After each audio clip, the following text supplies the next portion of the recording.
Yo, what is going on, guys? I am BlackOpsAmazing. Welcome back to another zombies video on the channel, where today I'm going to be taking a look at the radios from Maxis in Blood of the Dead. Now, the other day I made a video on the radios from the Warden. He reveals a ton of interesting information about how he exactly turned into Brutus, the rituals that he was doing in his house, about how he heard voices in his head, and also his plan to trap RICHTOFEN in Alcatraz. Definitely check that video out for yourself if you want to, but like I said in that one, I was going to do a separate video talking about the Maxis radios, and here it is. And I'm actually glad I waited on this, because now that we've had the Blood of the Dead ending, I think that gives us more context as to what these radios really mean. Anyway, if you do enjoy today's video, make sure you drop a like rating. Also, subscribe if you want to stay up to date with the latest videos. Of course, that's up to you guys. Whatever you want to do, but let's get into it. Here we go. So these radios can be found in Blood of the Dead. They are from Maxis, and he is attempting to make contact with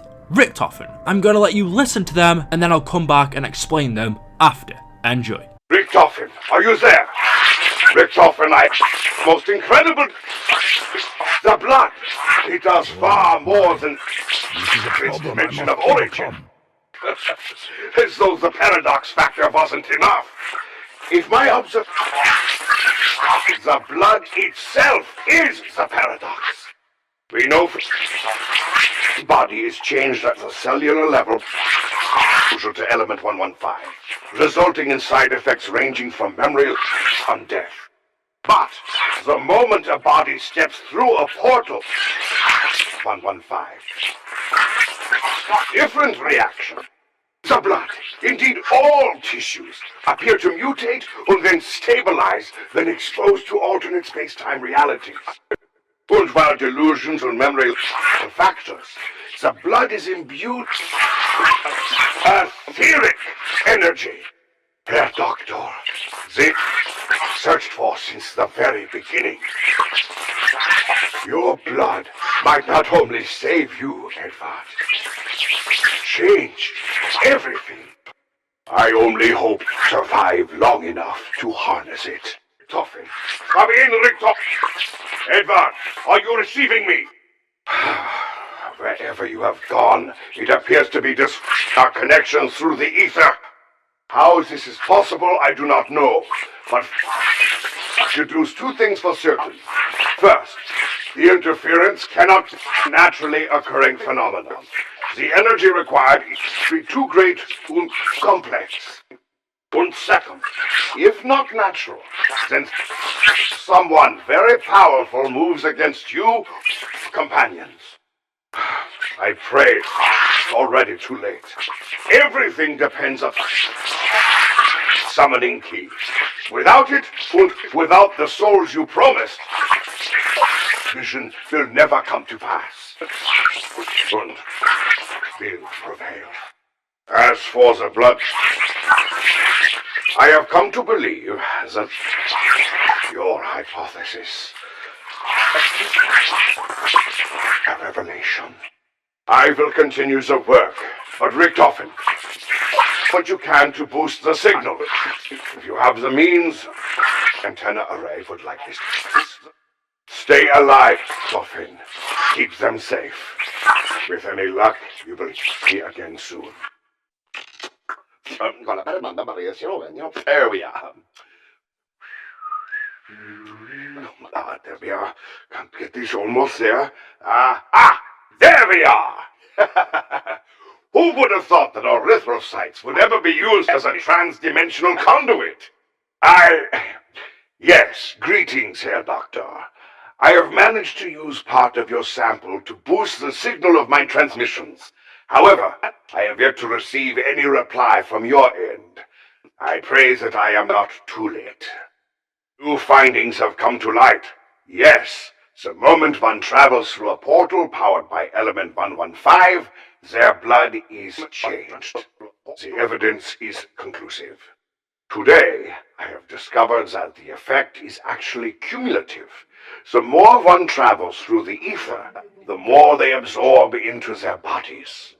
While undeath does not appear to ever be a risk, the potency of one's etheric cells increases.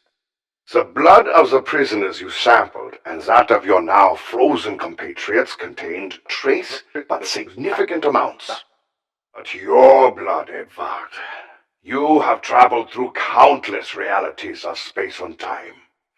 Your blood is not only beyond potent, I fear it is a profound liability. We both know there are forces who would stop at nothing to attain such power. You must do all you can to keep it from them, RICHTOFEN. Unless, of course, they already have you, and then all is lost. RICHTOFEN! I now believe that either you have been killed or you are currently trapped in a pocket dimension. Worst case, imprisoned by those who mean to undo existence. In the off chance that you are still on the move, I may have a solution.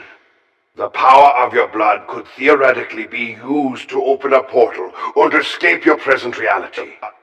If you can direct and focus enough energy through your blood, you may be able to tear a hole through the ether and step through. How much blood will be required, I do not know. But given the concentration of ether in your veins, it's likely best to not overdo it. And there is more. I recall you mentioned something about needing protection for you and your companions. You are right to worry.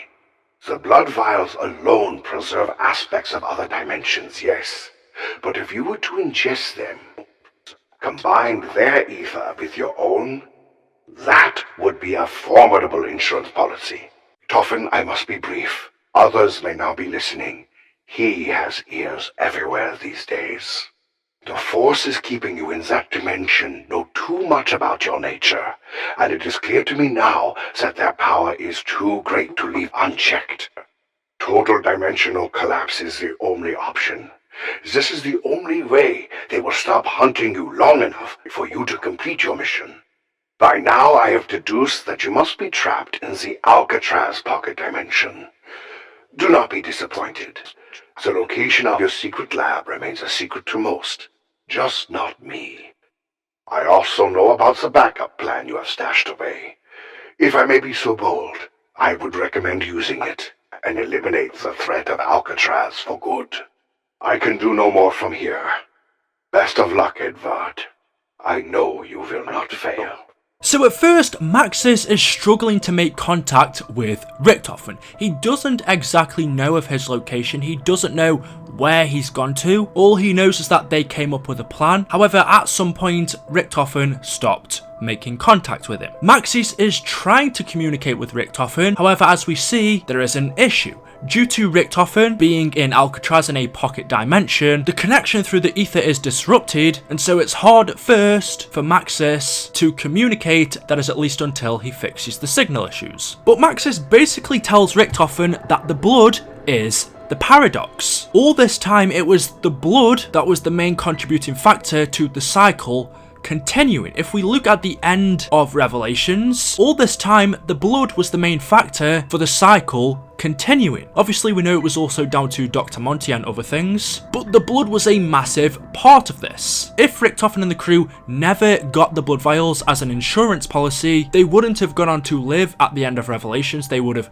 faded away, they would cease to exist, which means Monty wouldn't have been able to send them back to Primus, and so the cycle wouldn't have continued. The blood is the paradox. All this time we were figuring out how to solve the paradox, how to break the cycle, when in the end it turned out that the blood was the paradox, which is the reason why we see in the ending outro, post-Revelations Richtofen takes the blood vials off Primus Richtofen and he smashes them on the floor. He gets rid of them. The cycle is broken, and so the blood was no longer needed. The blood was only there to continue the cycle. To resolve it, it needed to be destroyed. Maxis tells us that whenever someone travels through a portal that is powered by element 115, whether that be a Group 935 teleporter, a rift, whenever you travel through something powered by 115, it changes your blood. You absorb ether in your body, so the more you travel, the more ether would be absorbed in their body, meaning there is more ether in their blood. He tells us that the blood of the transit crew, and also the blood vials he has, which are from the Mob of the Dead characters, their blood contains significant amounts of ether. However, Richtofen's blood, due to the countless amounts of realities that Richtofen has travelled through, due to all of these space-time places that he's been to, Richtofen's blood has changed that much that it's become a profound liability. It's become potent. In fact, Richtofen's blood is so powerful that he tells us that there are other forces, maybe the Shadow Man, Dr. Monty, Brutus, that would stop at nothing to get their hands on Richtofen's blood. That's how important his blood specifically is over anyone else's. It contains that much ether. Maxis tells Richtofen that he must do whatever he can not to stop at nothing to make sure that no one gets their hands on his blood, because with it, they could do great things. And that explains the Blood of the Dead ending. The only way to escape Blood of the Dead was for Richtofen to give his blood. As we know in the intro, Richtofen's rift was closed that he was going to use to escape Blood of the Dead. Brutus trapped them here and they had no means of escape. Since Blood of the Dead, Alcatraz was in a pocket dimension, they were basically so far out of the way, they couldn't simply open up another rift and escape. The only way they could do it was by using Richtofen's blood to open up a rift again. And in the ending, he does that, and his blood causes new rifts to open, allowing Primus, Nikolai, Takeo, and Dempsey, along with post-Rev Richtofen, to escape. He had to sacrifice all of his blood, all of the energy that was contained inside of it, which then teared a hole through the ether, opening up the rifts, allowing the Primus crew to escape. And then Maxis tells Richtofen that if they are going to leave this pocket dimension, they must also collapse it and destroy it. Because of the forces that are chasing Richtofen, the great evil that is after him, attempting to get his blood, they know too much about him, they will stop at nothing to get him, and so to slow them down, to attempt to stop them so he can carry on with his mission, he must destroy the Alcatraz dimension. And again, the only way to do that was for Richtofen to give his blood. That's how powerful it was. All this time, we never really knew it up until now. Because he had so much ether in his veins, Richtofen held all of this power inside of him. And so his blood was used not to only open rifts so they could escape, but also at the end we see as Richtofen dies and all of his blood is drained, it is used to collapse the Alcatraz dimension. The machine turns off, the prison shuts down, everything turns black and white, and it seems like the Alcatraz dimension is slowly collapsing, which means there's no means of escape, and sooner or later everything inside of it will be destroyed. So that explains a lot more about Blood of the Dead. It explains the ending, it explains the blood vials, it explains how exactly they open the rifts to escape, and why exactly Richtofen sacrificed himself. It also lets us know how powerful he really was all this time. Yes, other characters did have ether in their veins, but Richtofen had the most because he travelled the most. And this kind of also explains the Revelations ending, how exactly those characters go on to live after drinking the blood. Because the blood vials that they drank contained aspects of other dimensions. Obviously, Richtofen drank the Mob of the Dead crew blood vials, and Nikolai, Takeo, and Dempsey drank the Transit crew blood vials. That combined the different ethers together, the ether from their reality and the ether from the other realities, which meant that they could keep on living. They survived after Revelations. However, we know that this wasn't exactly a good thing because this also was the cause of the paradox. Drinking the blood vials continued the cycle, or at least it helped Monty to continue it because they didn't fade away. So there we go, that is the radios from Maxis explained, and like I said, I'm glad I did this after the blood ending because it really explains a lot of things. It explains why Richtofen sacrificed himself. He knew he had to give his blood in order to escape. However, I don't exactly believe he knew that he had to die. Maybe he thought he had to give a little bit of blood and he would continue on, or maybe he knew he was going to die but he just didn't want that to happen. In his mind, that hadn't fully registered. He did the right thing, but truly he wanted to carry on. So yeah, let me know your thoughts in the comment section below. Hopefully you have enjoyed it. If you have, drop a like rating. Make sure you are subscribed to stay up to date with the latest videos. And as always, I will see you guys in the next one. Until then, goodbye.